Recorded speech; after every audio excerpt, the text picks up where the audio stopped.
Kristo amaze kuzuka uriya munsi wo kuzuka yadusigiye satani ngiki yadusigiye satani ngiki nk'abaringa. Nyamara mu bana b'Imana ho nta rupfu ruvugwa. Ibyo rupfu twararusimbutse. Kubera iki? Ngo kubera yuko uyu nguyu wiyunze natwe. Uyu nguyu ngo niwe wahinduje urupfu rwe ubusa, wa wundi ufite imbaraga z'urupfu ari we shitani. Kuko bidashoboka ko dufata iryo jambo noneho komeza ugere ku murongo wa 6 ngo maze bakagwa bakavamo reba ahantu duca akarongo ntibishoboka kongera kubahindura bashya buriya kuko bidashoboka ko nuko ari Yesu wabikoze.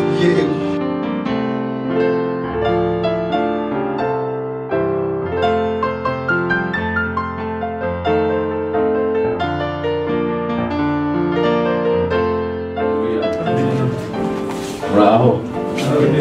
Bavuze abashyitsi nanjye guhaguruka gakeya bano bagashi igihe kirekire zitabona ariko ndashima Imana turi bazima kandi n'imitima yacu iguwe neza. Icyo mushiki wacu yaravuze nanjye maze iminsi hari abantu twakivuganyeho cyumweru gishize tujya Gisenyi. Nari nagiye Gisenyi ku cyumweru gishize umuvandimwe twabanye muri segonderi biza rero kuri groupe turiho muri segonderi Nyadimini ntagize igikorwa cyo kugira ngo tujye kumusura ko haciye igihe kirekire iyo wenda n'akari gaciyemo ariko twakivuganyeho tugenda umuntu wari udutwaye yagerageje kubahiriza amategeko uburyo ngiyeyo mbarenge ntwaye ntabwo nawe wiyubahirize pe ariko bigeze aho avuga ati birananiye ese bikunaniye gute ati nk'aha hantu kabisa bahashyize 40 ati reba ukuntu ateka nshyire muri 40 murebe aramanura kugira ngo yanahagaze ageza muri 40 tugenda gutyo abari nyuma batuvugiriza amahoni abagira gute urumva burigira Igisenyi nawe urahangaha za Gakenke uri muri 40 bavuza amahoni abana babonye ibibazo bateje ya 40 n'ukuntu imeze ibintu sinabishobora abana rero kugira ngo ibintu bigende neza unagende neza utuje tunagereyo neza nuko ibintu bya 40 babisiba bakabisiba uriya mu muhanda haba amategeko menshi naya n'iyi mirongo wenda abashoferi barabizi n'iyi mirongo iciyemo hari hagati umuraha uyu murongo urombereje niko bawita n'umurongo w'urutarutaro iriya nayo ni amategeko y'umuhanda ntabwo washyizeho yakwiye kubishyiraho gusa yabishyizeho kugira ngo abantu babashe kugenda neza none icyabayeho ni iki rero ubu bino byose babisibye bagasiba ibi byabo bagasiba iyi mirongo byose tukabikuraho niyo kintu cyo gishobora guha amahoro yo ushobora kugenda utuje hanyuma ukagera Gisenyi cyakora wenda n'umusazi nawe ashobora kuza akagukubita kuko abantu leta yabishyizeho yibeshye nuko yari izi ko abantu mu bwonko bwabo bashobora kuza akagendera mu 120 noneho ntaho uzahera umuhano uzamuhana uhereye hehe ko nta cyapa kiriho impamvu baduhana nuko bavuga ngo dore warengeje 80 bagahera aho ngaho baguhana ariko ajya mubwire ni umutima uhagaze ufite na aya mategeko bawushyira ariho kandi ugomba kuyubahiriza kandi kuyubahiriza byo ntibishoboka byakunaniye urumva ikibazo ntanze urwo rugero bitewe n'icyo mushiki wacu yaravuze hari ibintu bibiri bidashobora guhura nawe n'ubuntu n'amategeko nk'uko udashobora kugira uburyo n'ibumoso bibaho se kugira uburyo n'ibumoso ntibishoboka turagira uburyo cyangwa turahinduka ujya ibumoso cyangwa uhagarara ni ibintu noneho mu idini bo bakoze iki kintu kidashoboka, bavanga ubuntu n'amategeko. Kubera iki bavanze ubuntu n'amategeko? Nawe kandi wibaye muri nanjye nabibayeho.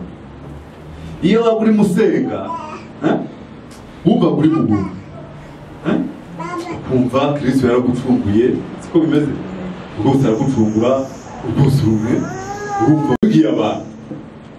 Abwira ati nurebye umuntu akamwifuza, urebye umukobwa akamwifuza, amaze gusambana, wowe bifite udutegeko dutoya ntugasambane.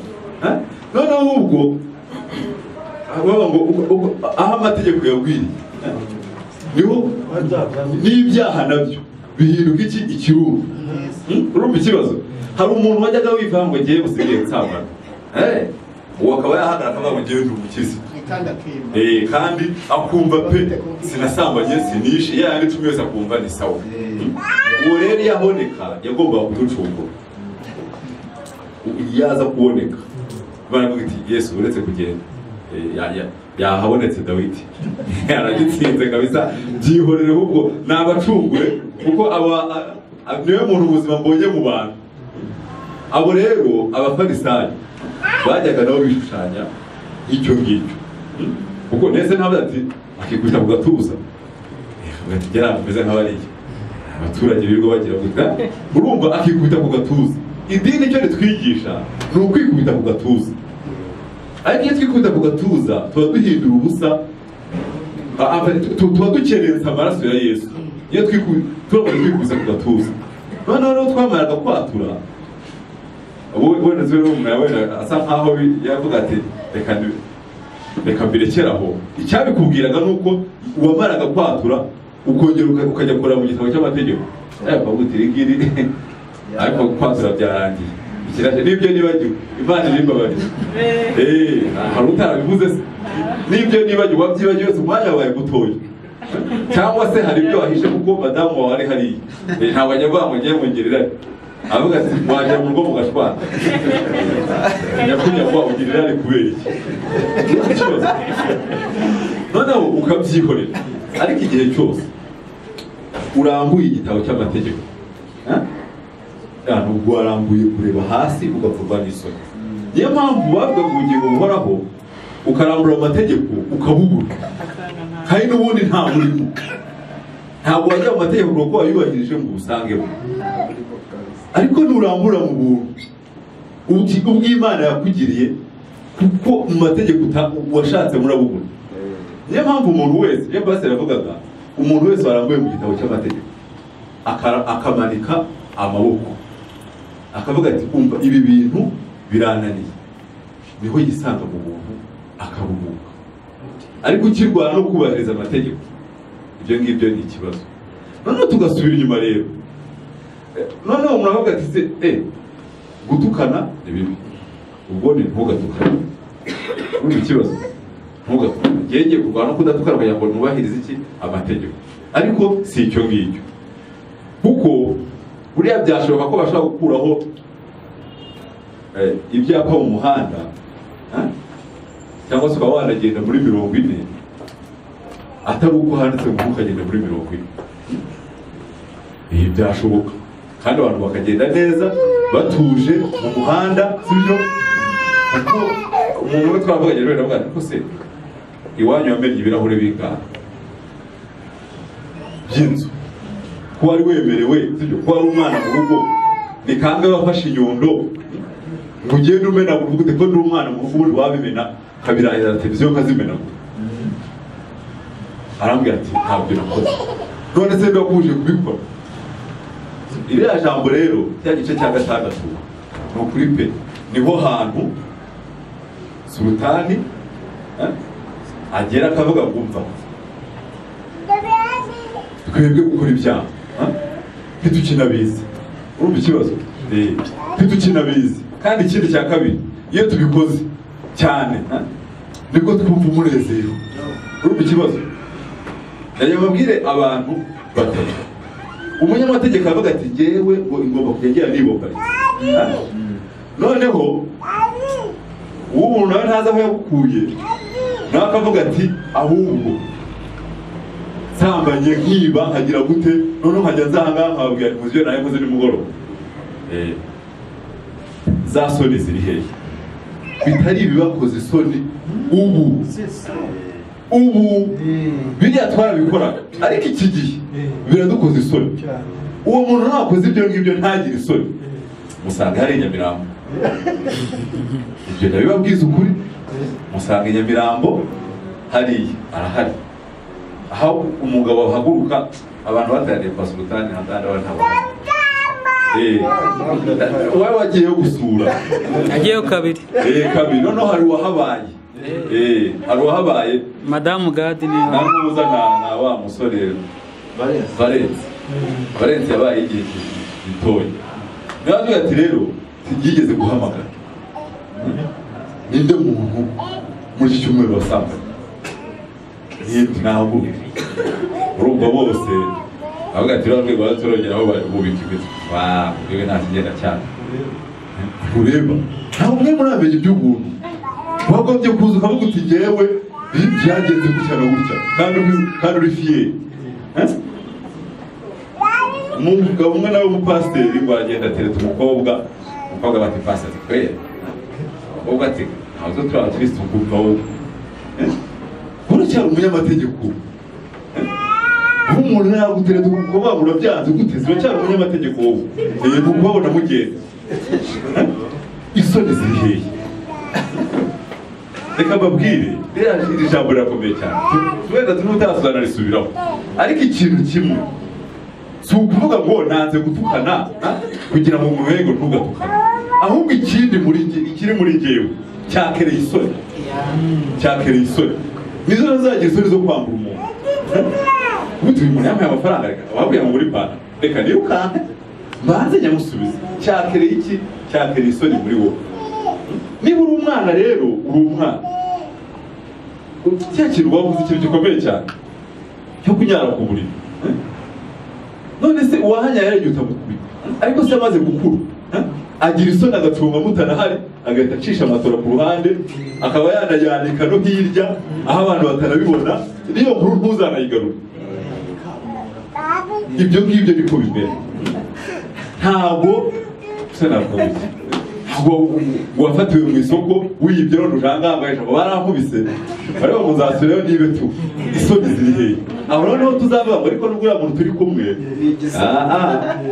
aracyarigize kuko nta cyatereye isoni muri we icyakora aje ahangaha wenda n'ikimwaro n'isoni kavuga ati ibyambayeho so ni uko kundi bimeze izira soni rero hariho abantu bakiriye ubuntu bakora ibyaha sibyo n'ibyo bya kamere bitagira isoni zibatera ariko wishobora kugira isoni n'iyinze nk'uno yone no kwicamo aho utinze iho ntera isoni nzajya nshaka utakinyura ku muhimute oya iyo mpaciye nzamukana ibimwaro n'isoni icyo rero kwa sultani ati hariya mwebwe muracyari abanyamategeko isoni z'iki wowe nuba ko Yesu uzi icyo yagukoreye ariko bavuga ngo mwakoraga ibihe bitari batera isoni ubu ariko nshaka kubona impamvu mpagaze ahangaha ari uko ntacyo numva cy'ikimwaro mfite nakubwirwa nibubika amaso ariko bishobora no kubaho hano nagira ngaha nkagira isoni nkareba hasi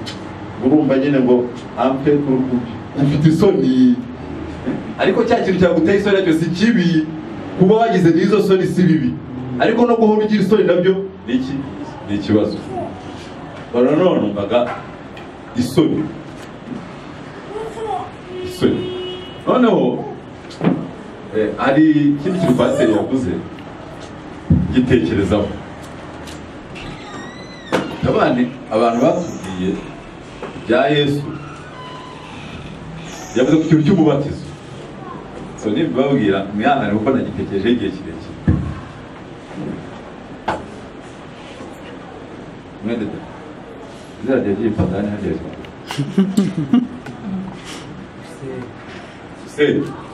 usende rijya ry'iripagani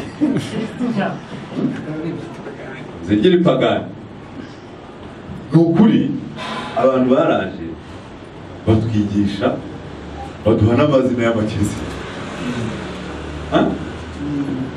baduha amazina y'abakirisitu nabitekereje byanjemo iyo ntuza iyo revelation pastor avuze ngo hariho abakinini bitwa abakirisitu noneho umuntu kwitwa Paul si izina ry'ikirisitu se yego buturiya afite izina ry'ikirisitu natwe rero twahawe amazina y'abakirisitu nk'ubundi nitwa Bernard mubabyara umwana ukamwita Vedaste ngo iryo ni ikirisitu abase Yohana we ikirisitu yarikuye he nicyo nibaje ariko namwe mubyibaza Yohana ikirisitu yarikuye he na Mose ni ikirisitu urumva ariko ibyo mbivugiye mugira ngo nagiye wa mugabo ujye uzajya mu kiganiro cyacu urumva ukuvuga ngo byarashoboka abantu batwigishije ubutumwa bwiza baratwigisha ariko avuga ati kugira ngo ubukirisitu nuko izina ry'ikirisitu kuko ngira ngo wenda mu Rwanda hari Hakizimana bande none bagera muri sansi yo kwiyusa izina ry'ikirisitu ubaye n'umukirisitu sibyo uwemerewe no kujya mu ijuru kuko ko wiswe Yohana wiswe Bernard wiswe Vedaste ubwo ubaye umukirisitu uvuye mu gitabo cy'abapagani sibyo ubaye iki dukurira muri iyo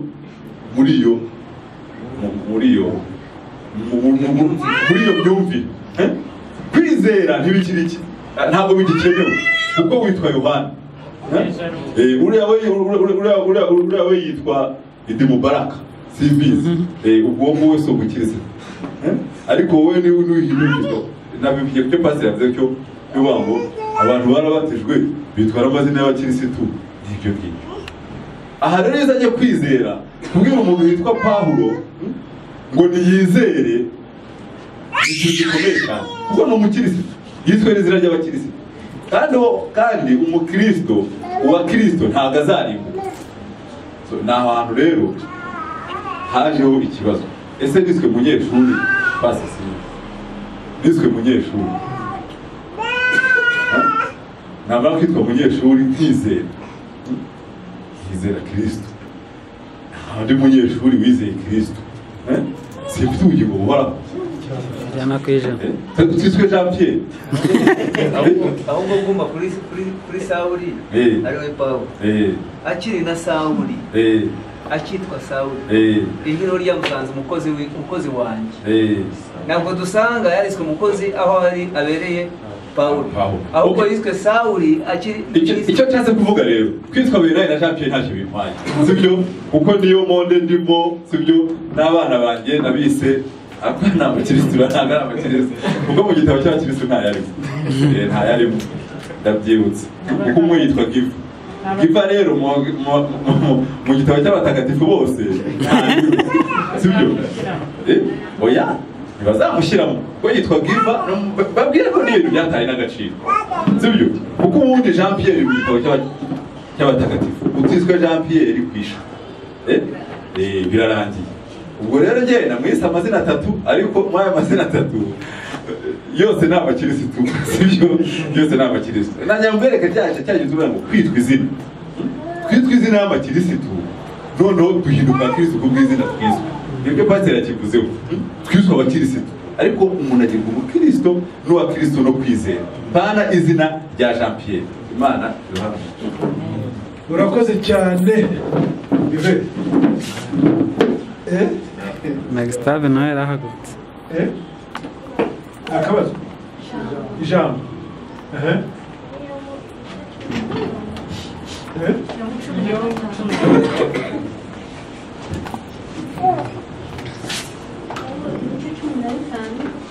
umurongo wa 14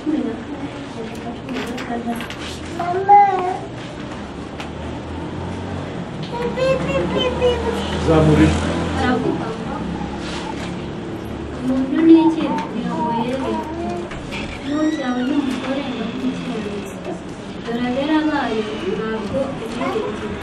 ntabwo ubwigenge ntabwo ritunganye imbere yabo ntanswe umuntu w'igicamuke wangiritse ugotomera ibyaha bw'abazi aha ngaha rero nyine nyine ibyo mushiki wacu yavuze ngo kera turi nko mu madini cyangwa n'ubu ngubu ushobora kwigenzura ugasanga wenda nta cyaha cya kamere ufite cyangwa iki, ariko ibyo ntiwabishingiraho uvuge ko Imana itemera. Ahangaha ijambo rivuga yuko n'abera babonamo ngo ntabwo ibinigire ngo n'ijuru ritunganye, ngo n'ijuru ritunganye naryo n'ijuru imbere yayo nabwo ntabwo ritunganye. Nkanswe umuntu wanduye wabaye igicumbi cye ukotanira ibyaha nk'amazi. Ni ukuvuga yuko niyo waba ukora ibyiza ukigenzura ugasanga nta cyaha ufite kuri bino bigaragara, ariko niba ukora ukavuga ngo ukora ibyiza, Imana yo ntabwo wamenya uko ibikora. Imana igihe cyose ukubona nk'abandi, kereka igihe turi muri Kristo nibwo ubona nk'abakiranutsi. Urakoze cyane Yvette. Hari Giza ngwino uvuge noneho subize ikibazo cya Rehema. Yabajije ibibazo bitatu, dusubiza bibiri, hari icyo tutarasubiza. Murakoze. Aramutse. Usukuri narimba kuguye. Cyumweru habaye impanuka yagiye muri siporo. Kuri siporo telefone mu ruhango nabo telefone ndagenda ntabaye bituma ntaza gutera, ariko yaragize bari mu naragaciyemo. Reka tujye kuri iriya jambo yatubwiye. Harimo amagambo amwe k'umuntu ashobora kuyandika barayizinga. Ijambo rya mbere riri kuri 6:6 cya gitabo cy'Abaroma 6:6 aba ngo tumenye yuko umuntu wacu wa kera yabambanywe nawe kugira ngo umubiri w'ibyaha ukurwe, twe kugumya kuba imbata z'ibyaha. Kubimenya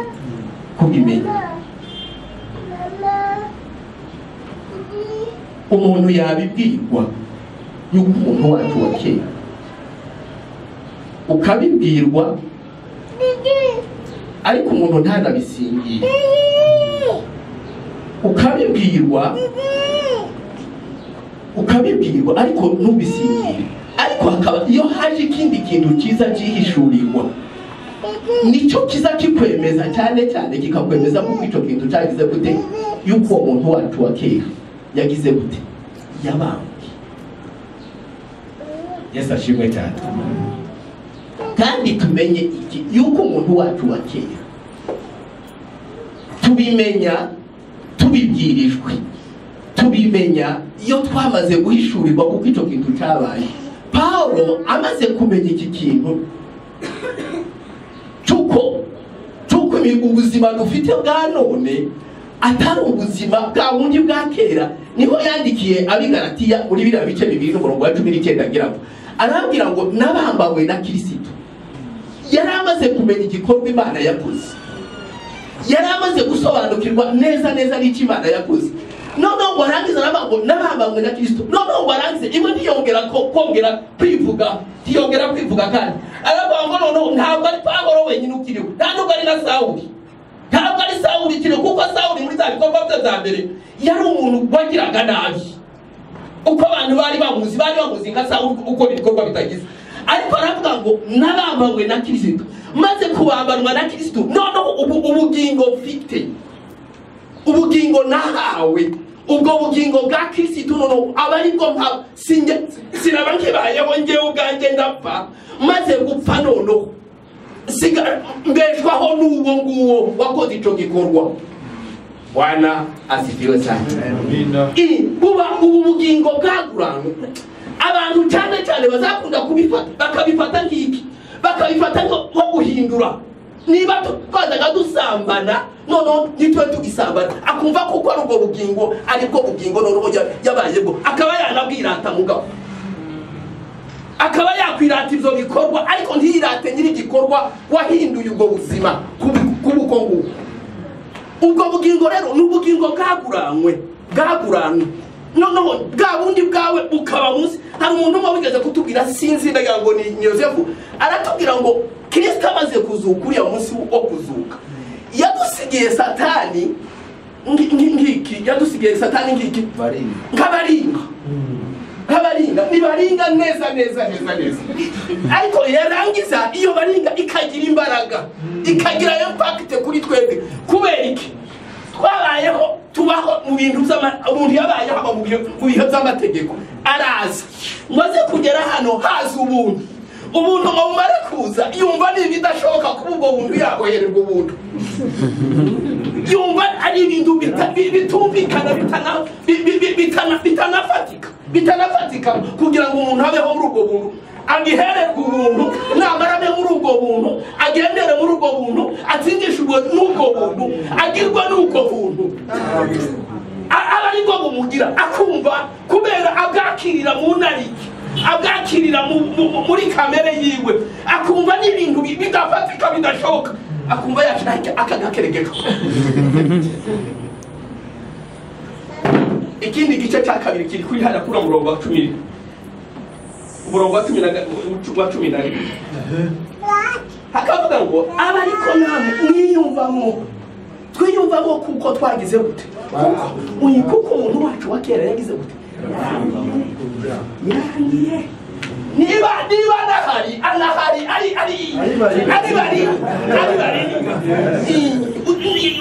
ari baringa hari undi mugwana wavuye hano ku Rwanda kwawe ngo ni Eric nawe agiye kutubwira hari umunsi mwatubwiye kuwa kane aratubwira ngo igihe cyose tutarahagarara ngo izi interprete zitubwira izo binyoma ngo tuzizimye tugakomeza gucana izo ngizo tuzakomeza kumva izo bintu kuko ari ukuri mwaba ariko namwe mwiyumvamo ko mwagize gute twapfuye gusa imana izavuga ngo ibyo abantu bavuga murabyemera ariko iby'Imana ngo isivuga ngo birabiruta cyane iziza yatura ku mwana wayo nibigari ukuntu twabaye abana bayo biragoye ko abantu bakomeza kunyumva kuko ari abana ba satani kuruta bagakomeza kumva kuko satani ababa bugufi kuruta bagakomeza kuba muri ubwo buzima none ntibirekure ngo bumve kuko kwikomeza kwiyumva gutyo ngo bumve kuko bipfuyeho none wirekure wishire mu maboko y'uwo nguwo wakugize. Haleluya, amen. Abariko namwe ini nani ya kabiri ngo abariko namwe mugira gute kugira ngo bizabi nukumva kuko ivyo bintu Imana yakoze yaranabikoze iranabirangiza kandi n'ivyiteka ryose kuko tubaho mu nzira zo kwirwanirira iyo twamaze kwimika ubwo bugingo bwa Kristo muri twebwe Satani aba munsi y'ubwo burinzi aba munsi ukomeza kumukonsidera nk'abaringa mu buzima bwawe akaba munsi y'ubwo butware bw'uwo nguwo wagize gute babere kuri 15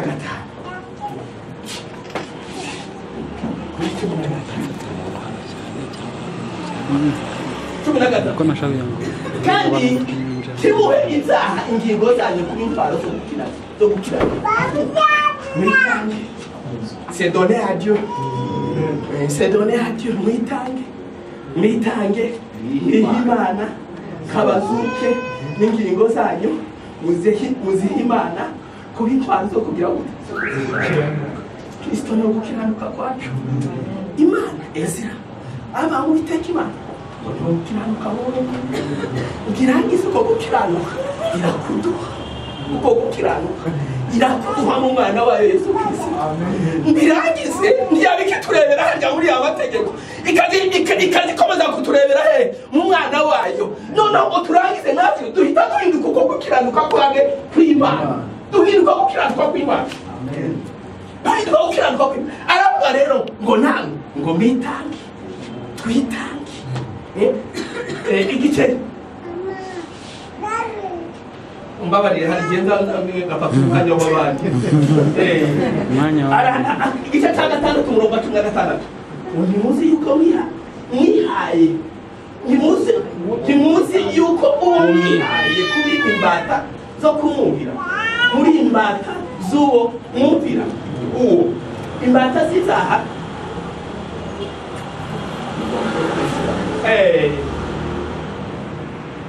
ntimuzi yuko uwo mwihaye kuba imbata zo kumwumvira muri imbata z'uwo mwumvira uwo imbata z'ibyaha bizana iki cyangwa izo kumvira Imana kuzana iki ikirana twavuye mu bubata twarimutse twavuye muri buriya bubata bwanjye bwa Satani turimuka turi imbata z'uwo muri ubwo bwami ariko cyane cyane icyo cyo kubata ni mu bwami ubwo ni mu bwami ariko mu kuvuka igihe cyose tutarumva isano tugirana n'Imana igihe cyose tutumva kuko Imana ari databuja tutumva kuko hari abantu benshi yumva bati ahita avuga ngo Mana data ntabwo turabaca n'abagaragu bawe bayari mu bitabo Bibiliya ntagatifu hari ko azasobanurira ngo bayari ngo niyigira imbata niyigira abacakara n'ibiki bindi bene izo bana zibigirwa abantu ariko twebwe Imana yacu Imana data haleluya abamwe muri urukundo ngo bidukunda ngo twitwa abana bacu sinzi icyo twavuga kugira ngo abantu bazamenye kuko isano tugira ni ukuri ni data izo dukora zose n'amafuti izitubonamo ni muri bwa bwani zikomeza kutugira gute icyo kintu yavuze cyo kuvuga gitera ipfu niyo umwana wayo yakoze ikosa iyo amaze kumenya kega agakora ikosa ahubwo no gushakisha n'ukuntu yagombaga no kuzuka byari akazuka atinze kugira ngo abana cyangwa agashaka kuryamira n'ahandi kugira ngo wenda abandi batumva ko yagize gute yanyaye agashakisha n'ukuntu we yanashakisha ukuntu yanayikabura kugira gute kubera ryapfumwe kubera ryakinze agashakisha ukuntu yayumisha atagize n'umuntu unaravuga no kugira gute turabana twasangiye ubwo abana bahuje kugira ngo ubatsiratsize adukunda n'ububa bw'abahoze n'ububa kira ngaba zenguru kwitanga cyangwa kwiga numva ugakira ibihe byashize ndumva niba twarisigaye cyangwa aribwo twari tukiza hano twebwe ku bantu rero nkurikije nk'uko wenda yabivuze ku bantu tubara icyo umuntu yakoze icyaha ariko wareba ku Mana yo ikota ikiri mu mutima ndibuka ko twigeze kubivugaho cyane kenshi hano tudisikasinga kuri icyo kintu dusanga kumwizera kuba yakoze icyaha bitera isoni icyaha kigaragarira umuntu ariko kuba utagikoze gutya ntibivuga ko muri wowe udacumuramo imbere kandi n'Imana niho twabanzuriye bavuga ko twebwe turi abanyabyaha ahubwo dutsindishirizwa kuko na Kristo nk'uko wari uri kubivuga ariko bivuze neza kubera kuba mu bubata bw'amategeko wenda impamvu bivuze si uko njye nabyumva ariko ukuntu biba bisobanuye hari igihe wenda twe tubyumva bitandukanye bigatuma igituma abantu wenda tutumva ko twatsindishirijwe kandi twabikuweho turi abana be nuko nyine twabaye muri bubata bw'amategeko tukigishwa ko ikoze gutya bigenda gutya noneho kugira ngo twakire ubuntu bikava none nkaba nakwifuza ukuntu wenda wakomeza ukadufasha ukatubwira neza ukuntu umuntu agomba kumva ko kuba atakoze batari byo bimuhesha kuba yabona wari ugiye nko kubikomozaho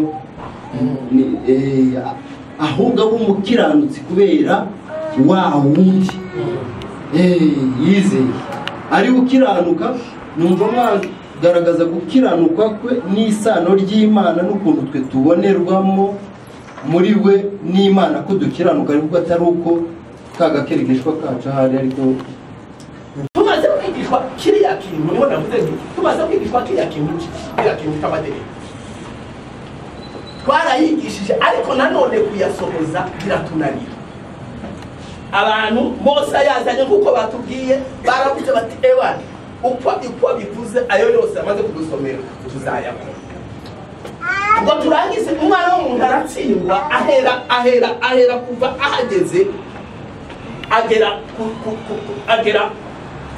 ku bisezerano ry'isezerano rya kera ryize rishoboka, ariko nta na munsi n'umwe ko gukiranuka twari kwamubeshaho ngo ahagarara imbere y'Imana agize gute yemye yumva kuko agira gute akiranuka.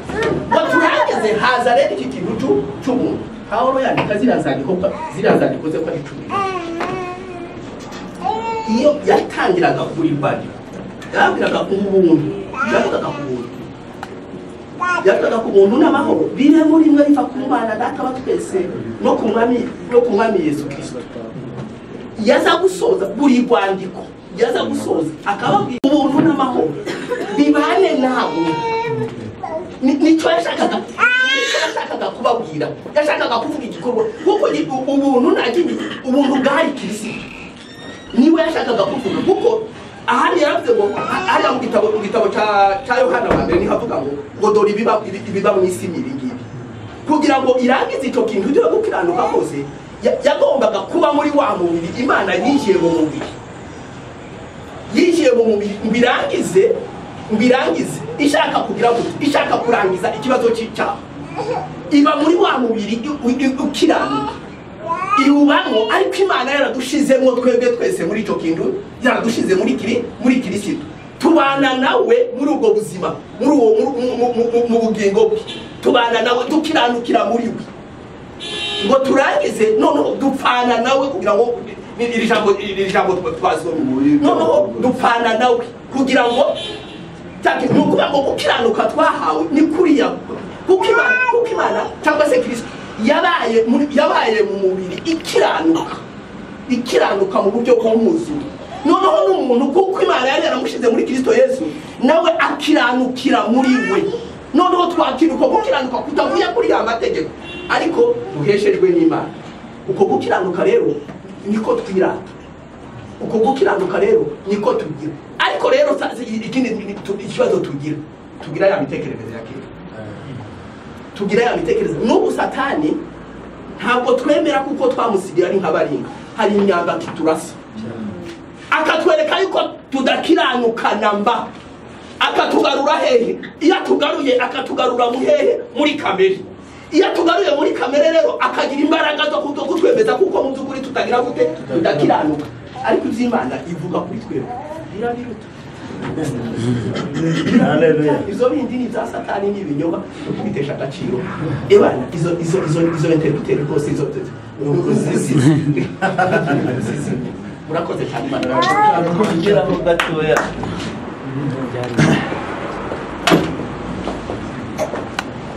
Nongeraho gato nuko niba Yohana yaranditse akavuga ngo igice cya 12 akavuga ngo bamwemeye bose bakizera izina rye, yabahaye ubushobozi bwo kuba yoshinga kuba babaye, ntabwo bita babaye babaye abana b'Imana. Icyo nongeraho ni uko umuntu wese nk'ubu nkanjye ejo naganiriye n'umuntu ndamubwira nti ubu rero njyewe nabaye Yesu, ariko numva arikanze bitamusobanurira, numva arikanze kuko iryo jambo rirakanganye ku banyedini, ariko kuri njye ni confidence kuri nabaye Yesu kuko ijambo ry'Imana rirabivuga. Nahise mubwira nti niba wowe ubyaye umwana mu maraso abarinda, arambwira atabari, none kuki mvuze ngo mu maraso nabaye Yesu mumurikanze. Mose niwe wahanuriye abantu avuga ati sinavuze ngo muri Imana, iryo jambo ryavugiye mu isezerano rya kera. None ubu ngubu rwose turi bandi twabaye bo, kuko niba Bibiliya ivuga ngo twabaye umwuka umwe nawe ntabwo twe tukiri ba bandi ba kera, ahubwo twabaye umwuka umwe nawe. Twabaye umwuka umwe nawe. Abamwemeye bose bakizera izina rye, yabahaye ubushobozi bwo kuba abana b'Imana. Noneho rero abo babaye abana b'Imana, ni ukuvuga ngo icyabagize abana b'Imana ni iki? Abo mu Baheburayo haravuga ngo imitima yabo iminjiriweho gukurwamo kwimenyaho ibibi. None ndagira ngo ubabaze, umwana yimenyaho ibibi? Umwana uyu mutoya yimenyaho ibibi? Umuntu wabaye umwana w'Imana ntiyongera kwimenyaho ibibi, kuko umutima we uba waminjiriwe. Ikiminjira umutima ni iki? Ni ukwizera kwacu. Yohana yanditse aravuga ngo iki nicyo cyanesheje iby'isi, ni ukwizera kwacu. Twaraminjiriwe pe. Kandi ikiranga umuntu w'umunyedini ni uko abakibara uzasanga buri mwanya yibonamo ibyaha.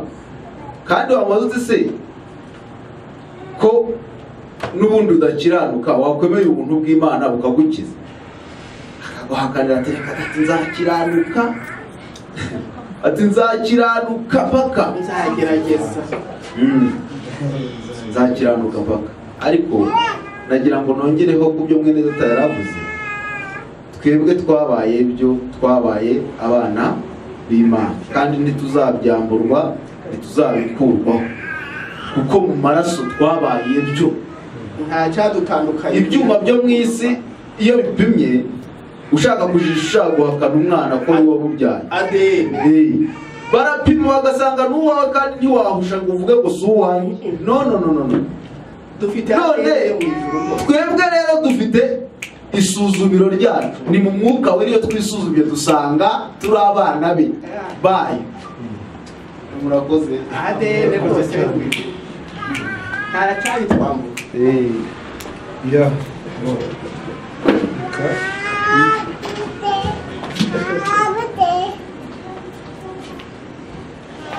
Njyewe nta kabazo nashaka kubaza.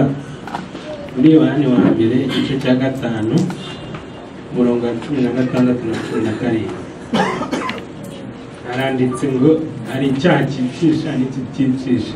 Icyo nashaka gusobanukirwa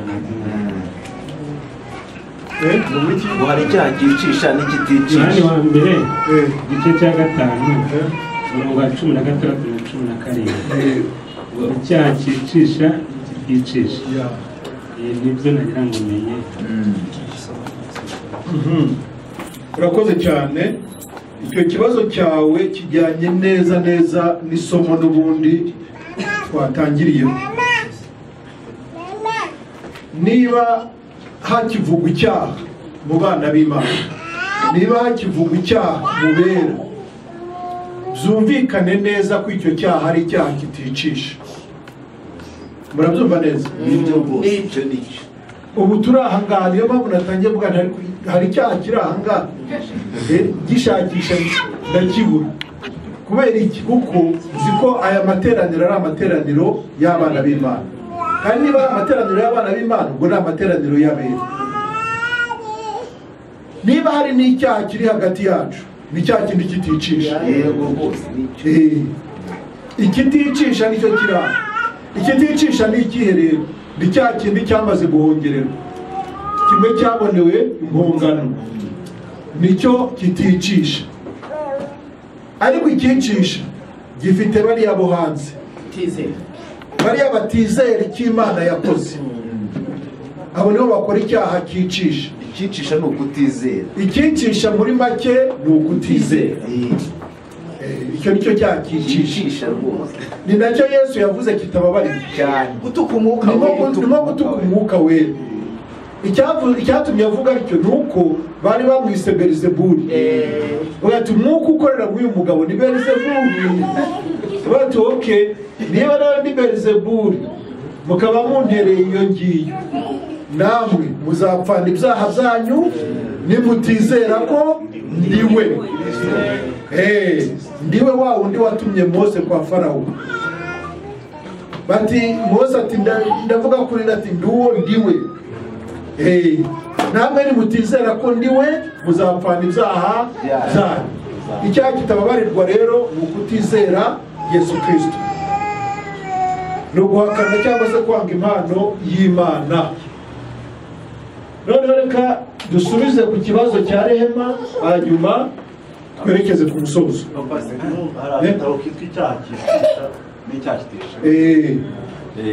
ushobora kubonamo detaye cyicisha n'icyaha cyicisha. Hano dutabo twanditse hari icyaha muri rusange, ariko hakaba kandi kavuga ku cyaha cyicisha, hakaba n'akandi kavuga ku cyaha kiticisha.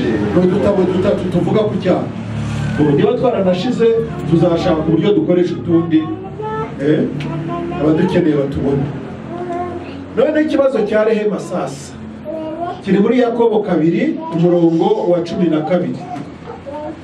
Yakobo 2 umurongo wa 12 haragira hati muvuge kandi mukore nk'abazajya gucirwa urubanza n'amategeko atera umudendezo. Muvuge kandi mukore nk'abajya gucirwa urubanza n'amategeko atera umudendezo. Amategeko atera umudendezo uko twatangiye tubivuga n'ubundi ni amategeko ahabwa abana b'Imana, abavutse ubwa kabiri, abera, abakirisitu, abakiranutsi.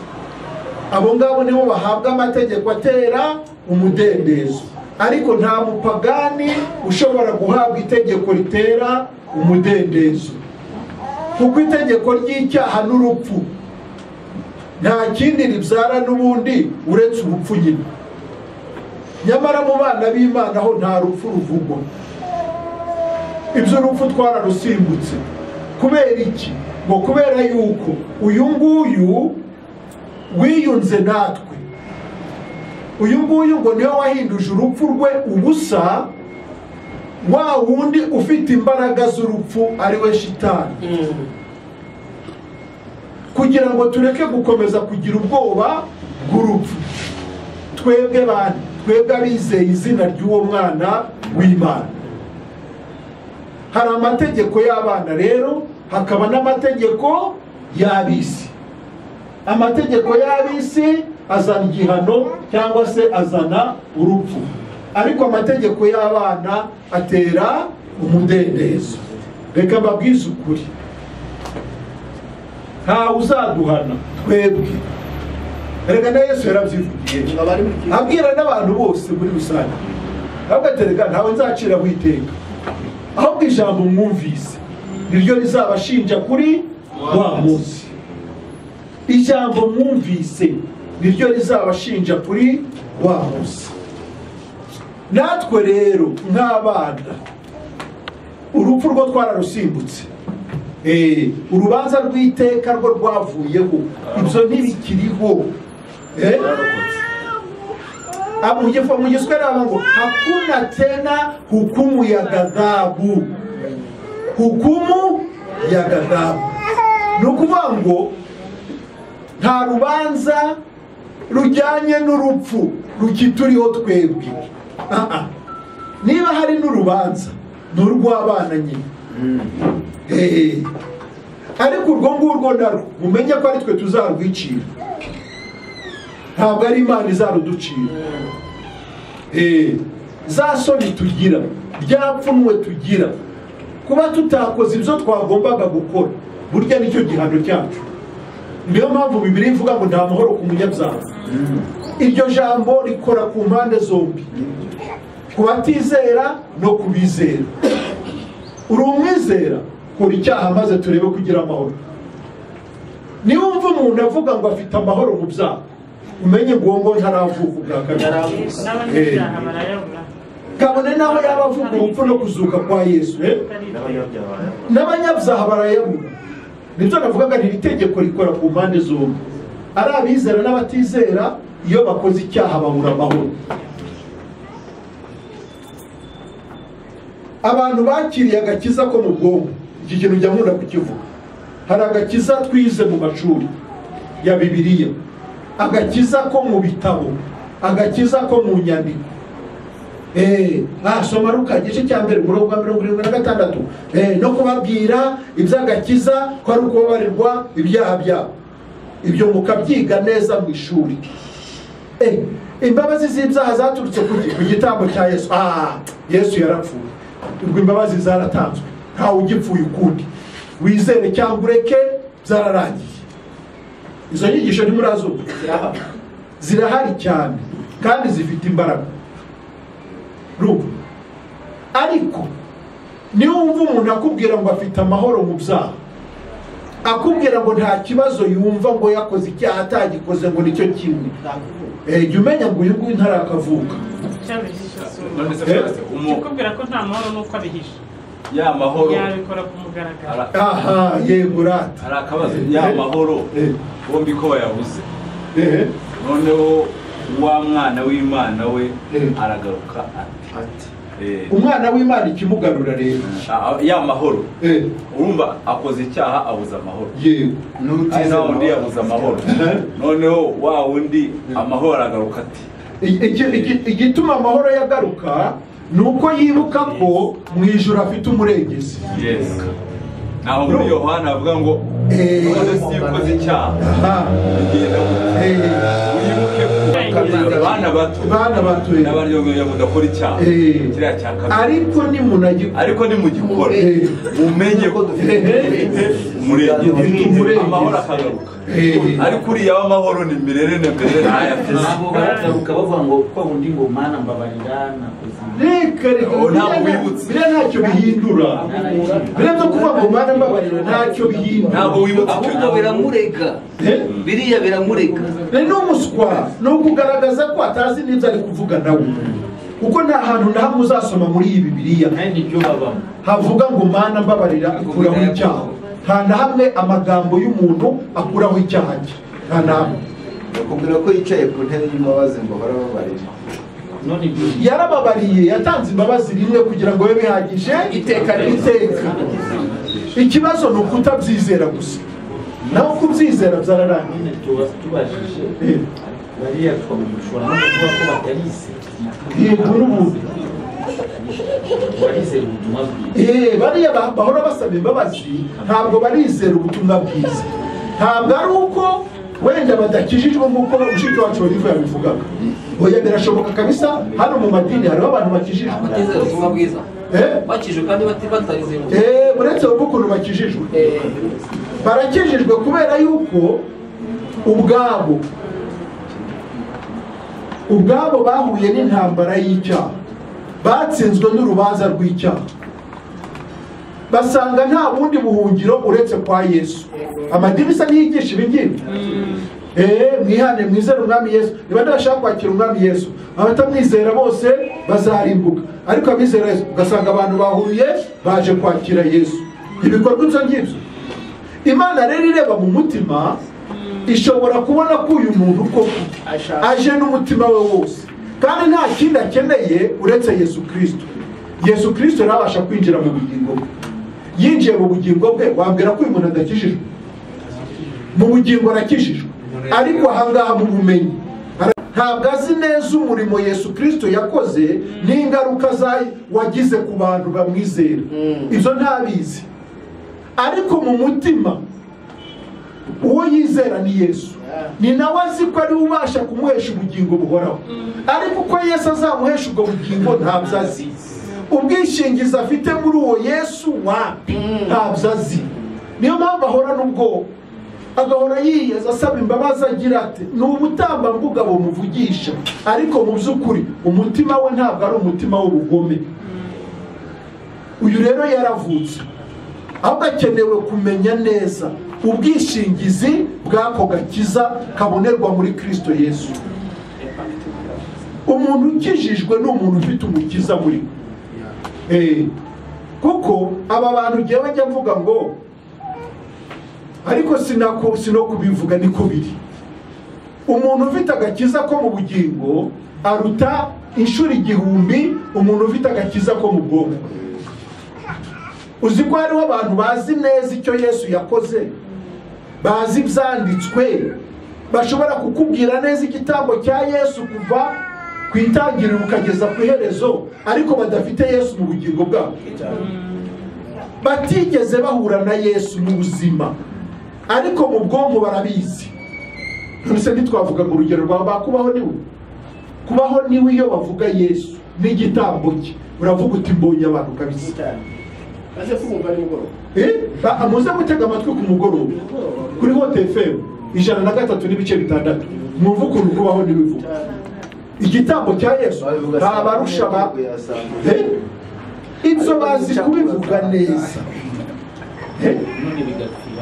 Aho bipfira nuko ntabwo barigera bahura na Yesu mu buzima bwabo, bafite ubumenyi gusa ariko nta experience.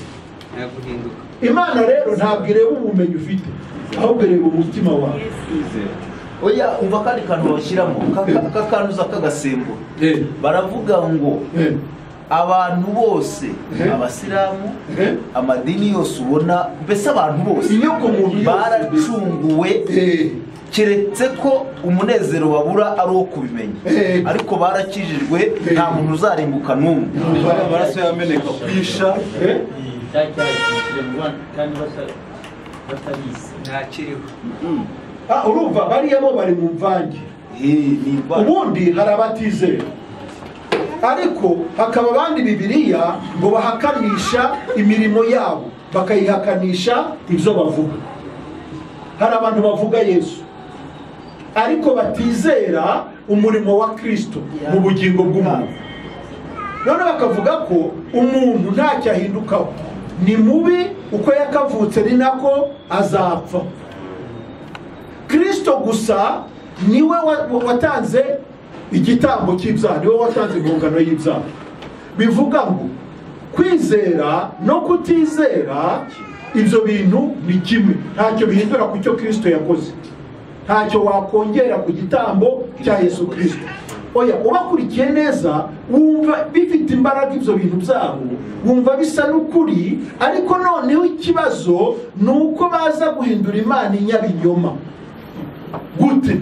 Kuko Imana yahamije ko ubugingo buhoraho buri mu mwana wayo, kandi ufite uwo mwana w'Imana niwe ufite ubugingo, utamufite nta bugingo afite.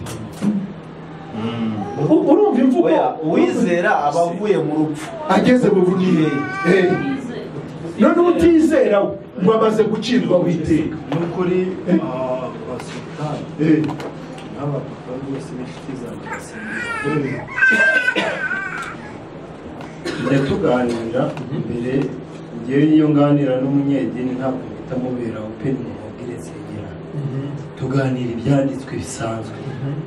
Yambaza n'idini hamwe ati tureke iby'idini tuvuge iby'ijambo cyangwa tuvuge iby'ukuri kwa Kristo, tukaganira.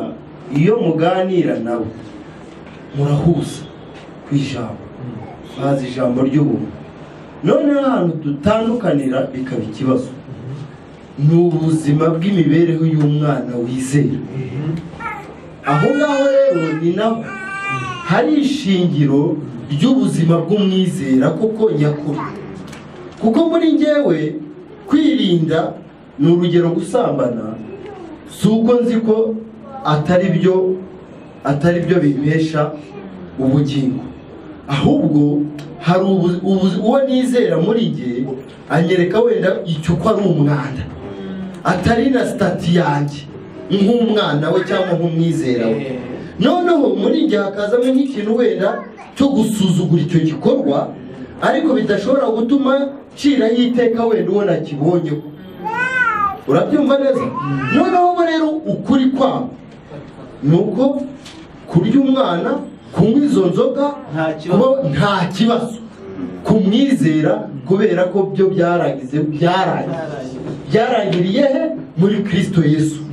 Rero ntabwo uzabona ubugingo ngo kubera ko wirinze kunywa inzoga cyangwa gukora ayo mahano yayo. Hambwira ati rero njye siko mbyumva, naho twatandukaniye, atangira kunyizera, batangira bambe kutanyizera. Nza kubabwira nti ngiye maze kwizera neza, niho nabonye niba nabyita ubuhanga bw'uwo nizera, kumenya kunetraliza za ngeso za kamere. Ariko mbere nkiri mu mategeko n'ubundi hari igihe bimwe nabyisangagamo, ahubwo nkihisha ba bandi banyigisha iby'amategeko ukuntu ngomba gukiranuka. Noneho ngasanga itandukaniro wenda ryabo bo kubaho cyangwa bo kwa sultani bavuze ubuntu ushobora kurokoka. Bafite n'ibyanditswe bihanitse, lakini si maisha, ubuzima ntabwo. Zara nkwereke sasa dusome icyanditswe muri Petero, urwandiko rwa kabiri Petero yanditse, urwandiko rwa kabiri igice cya mbere duhere ku murongo wa 3. Ntabwo duhere ku murongo igice cya mbere, urwandiko rwa kabiri rwa Petero igice cya mbere duhere ku murongo wa 2 wenda kugira ngo na bwa muntu mwene data yavugaga twumva ukuntu Paul cyangwa se n'abandi n'izindi ntumwa zatangiraga.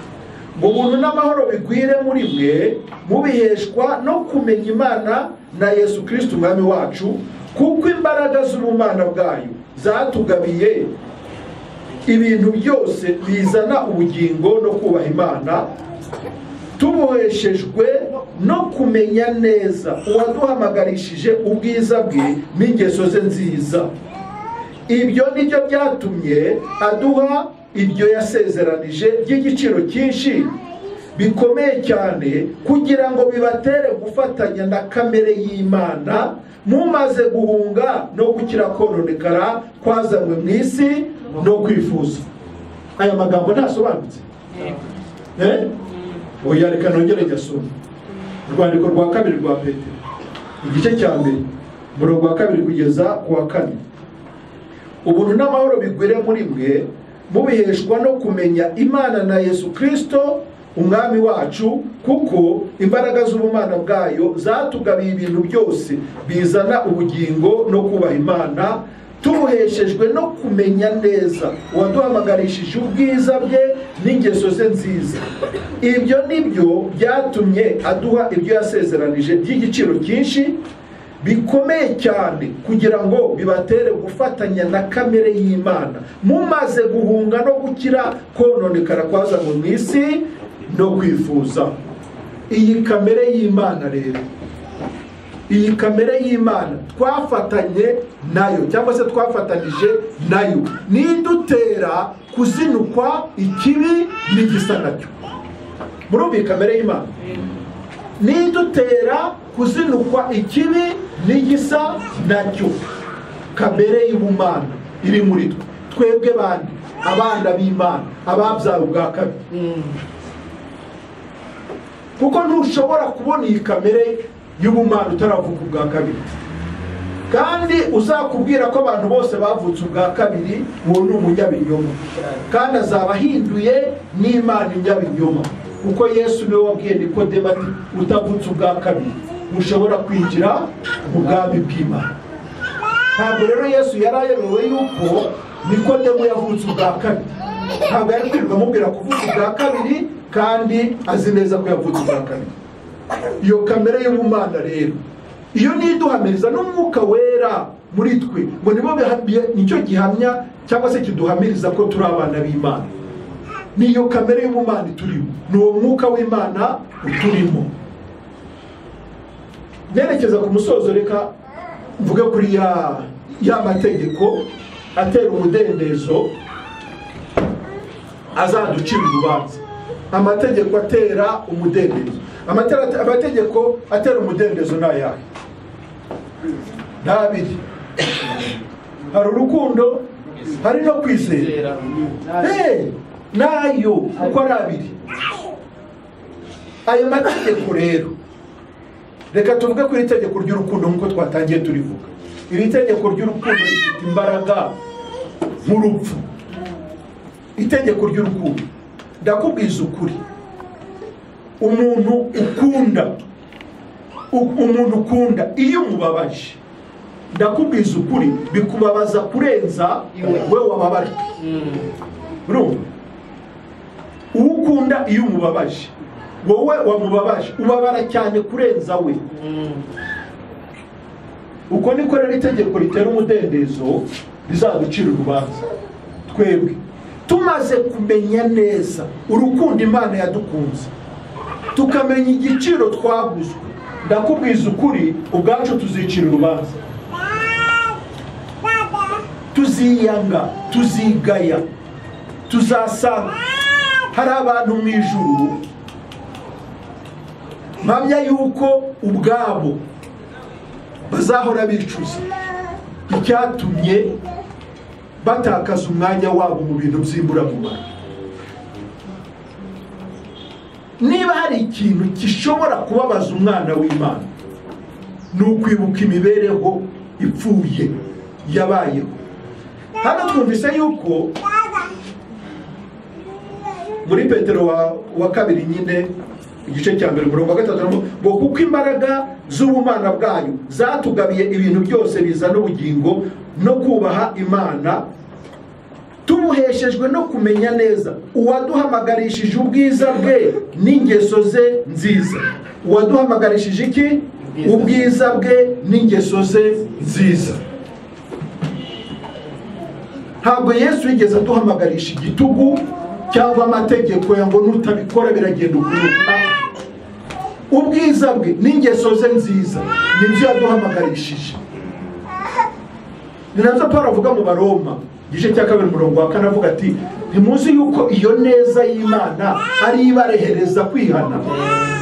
Kugira neza kw'Imana niko kwatumye tuba abo turi bo uyu munsi wa none.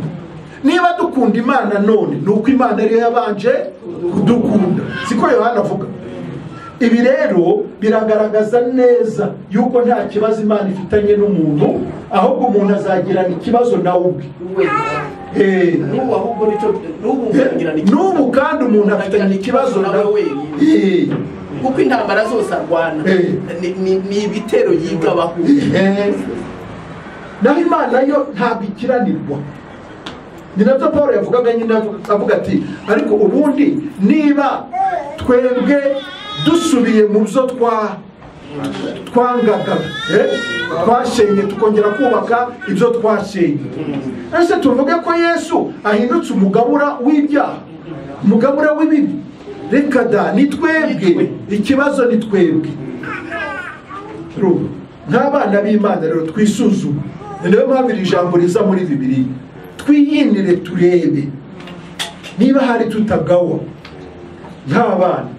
Ese kuko niba twarakijijwe uyu munsi turavuga ubuntu bw'Imana, kandi koko Imana yatugiriye ubuntu, ariko si ubwo buntu Imana yatugiriye noneho tubuhinduze ubusa, tubuhinduze urwitwazo rwo kwikorera ibyo dushaka, kwitwara uko dushaka, tukora ibyo kubera ko twagiriwe ubuntu. Kandi ubwo buntu butwigisha, kandi ubwo buntu butwigisha iki tuzagikomerezaho ubutaha, ukuntu ubuntu bw'Imana butwigisha kureka kutubaha Imana. Ariko kandi reba ku murongo wa 12 w'icyo gice twasomoye cya 6 cy'Abaroma, hari akantu karimo kwibanga. Buri Imana iba yaratanze, yarahaye umuntu no kwimenya mbere yuko ayimenya. Yego. Soma kuri umurongo wa 12 kamasome wumva. Umurongo wa 12 w'Abaroma igice cya 6. Ngo noneho ntimukimike ibyaha mu mibiri yanyu izapfa. Nuvuga ngo imibiri izapfa niyo irimo ibyaha. Noneho kugasubika kurikiyeho ukomeje icyo gice ngo mwumvire ibyo irarikira. Urumva ko ntabwo ari ibintu biva hanze. Iby'imibiri irarikira nyine birimo, kandi umubiri turawambaye. Rero ubwo kutumvira iby'umubiri urarikira, iryo ni ryo banga. Ni nayo mpamvu hari mu rwamero rwa Yohana bivuga ngo umukiranutsi ntabwo akora icyaha, nta nubwo ashobora kugikora, ngo kirimwo mu mubiri, ariko kutumvira icyo cyaha kirarikira. Iyo ni ingabo y'umwana w'Imana. Icyo rero neza gihamanya n'icyo Paulo yandikiye Timoteyo mu gice cya 2:5, hamwe avuga ngo ariko ngo udamarara mu zindi Bibiliya bavuga ngo utitangira mu byo akora. utitangira cyangwa se utirinda mu byo akora ngo abapfuye ahagaze. Kamere turimo, ibyaha n'irari byose biri muri uyu mubiri, ariko igituma tutawuha urwaho rwo gusohoza iryo rari ni iki? Ni ukwimenya, kumenya abo turi bo, kumenya ko tutakiri abacu ngo twigenge, tuyoborwe na kamere kandi twarabaye ab'umwuka kubwo kwizera Yesu Kristo. Hari n'andi magambo abiri n'ubundi hamwe wasomye, reka nyavuge mutazi muri gatandatu mu Baheburayo, tujye tuzinduka muri gatandatu h'Abaheburayo, sibyo? Hamwe havuga ngo kuko bidashoboka ko dufata iryo jambo, noneho komeza ugere ku murongo wa 6 ngo maze bakagwa bakavamo. Reba ahantu duca akarongo, ntibishoboka kongera kubahindura bashya. Buriya kuko bidashoboka ko nuko ari Yesu wabikoze. Rero kumukura muri Yesu yaramaze kujyamo, icyo ntigishoboka nyine. Noneho hano ngo ntibishoboka kongera kumugira by'abindi bahamagara ngo muze mwihane munyure ku gikarabiro.